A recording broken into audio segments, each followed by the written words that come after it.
Hello traders! Today, we're here to show you how our Excluded Symbols feature works in real time. If you're not trading certain pairs, but your providers constantly send signals for them, this feature will have your back. First, let's pick two different channels for two different pairs and send some text signals to see if they're executed accurately or not. As you can see, a few trades have been executed just by sending the signals. Now, go to the EA configuration option and then select Excluded Symbols. Here, you need to input the pair symbol your provider sends and click OK.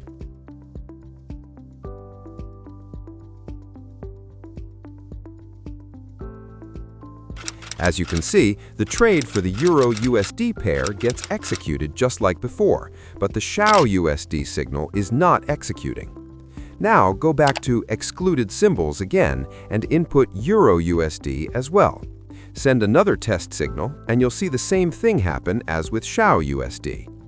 Now let's remove both pair symbols from the list and try sending the signals again. As you can see, the trades have been executed just like before. So this is how you can easily prevent trades on unwanted pairs by excluding them, ensuring your trades remain focused and aligned with your preferences.